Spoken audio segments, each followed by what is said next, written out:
People hate spoilers because they ruin all the fun. A show is not as exciting when you know what is going to happen. At the same time, what doesn't count as a spoiler? Isn't every bit of information you gain externally to a show also a spoiler? Why is knowing the premise not a spoiler? You know what the overall story will be about after that. How about shows where the premise is not doing them justice? Most people didn't begin watching Madoka Magica based on the deliberately misleading description. They began watching it when they were spoiled about the twist on episode 3. So to put it simply, the more you know prior to watching a show, the more spoiled you are. And if you hear or know nothing about a show, you are not going to watch it, unless you are binge watching random titles. Which very few people do, and even most of those who do usually give up after a few episodes of getting something they don't like. I know most of us consider a hook that makes us interested in a story not being the same thing as being spoiled about the outcome of events. A hook is meant to be the excuse that motivates us on going on a journey where we enjoy the sceneries as we travel, but otherwise do not know what the destination will be like. Here's the thing. Who would agree to go on a journey if he doesn't know where he will end up at the end? Don't a tourist want some sort of reassurance that they will not gonna be eaten by tigers if they travel through a jungle? Or end up in a village of cannibals? If you think I'm blowing this issue out of proportion, think of how many people ask every day if it's worth beginning to watch a show or continuing it after they don't like its initial episodes. Why would they waste time on a show they don't appear to enjoy? They need to be reassured that it's worth it, something which is done by spoiling future events. Even when they are given vague hints about the stuff that happened later on, the surprise is still ruined. Of course, there is appeal behind the unknown. Many viewers are dopamine junkies who want a weekly fix. Why do you think so many were watching and hyping Erased? Because it made sense, it was well written, or the mystery was logical? They just wanted a dose of feels. As soon as the show was over, the drugs ran out, they realized the show was shit, and immediately jumped onto the next emotional roller coaster. Let's not forget the whole theory crafting nonsense as well. Many love to attempt a prediction of future events. It's pointless, pretentious overthinking, but it's also something they cannot do if they are spoiled about what happens next. Which is something you never see with manga readers. They do not try to predict anything when they watch the adaptation because they know what will happen. If you think they are any better, they are not. They suffer from the exact opposite effect of being spoiled. They act like there was never a twist or it all makes sense in retrospect, just because they were in the source material. Even though those very same twists were exactly what hooked them in the manga when it first came out, and were most likely theory crafting as well when it was still new. They are lying, but when you are a blinded fanboy living inside an illusion, you are constantly trying to excuse the benefits of being delusional in any way you can. You are essentially a tune in denial of reality and facts. That's the actual reason of why these people don't want to be spoiled. The bullshit becomes apparent and the illusion breaks. There is this mentality where many want to be living in the moment instead of looking ahead. When they say, "I can't wait for the next episode to come," what they actually say is, "I'm going to be living it for a week." Of course, and they can wait for the next episode.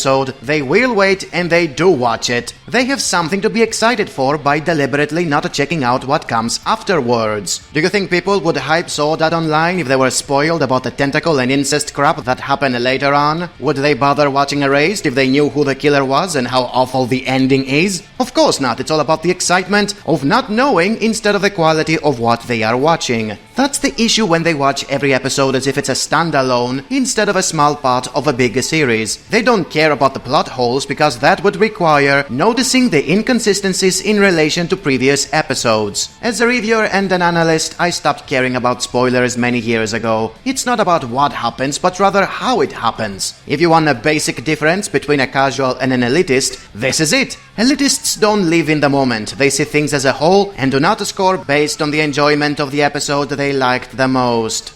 Jim Sterling had a video where he exposes the lies behind spoiling what happens in a game too fast. He mentioned a few things I didn't cover in my video about spoilers, so consider this a follow-up that deals with the scamming side of spoilers. Number 1. Those who believe spoilers damage the profits of a product are wrong. There is this regulation where you can't show or talk about something before the first day it comes out is over. And yet the ones who get to be the first with a review or with footage about something, whether it's game footage or episodic impressions, get a lot of attention and make lots of money for being the first. And by showing the product, they also indirectly advertising it while it's still hot. Therefore, everybody wins. So here's the truth. Those who insist not to spoil a product during the day it's out only say that because they want to scam you. Why would you not want people to see how the product looks like right away? Most likely because you know your product is not as good as the teasers and the trailers made it seem to be, and you want to fool as many people as possible into buying it before the truth comes out.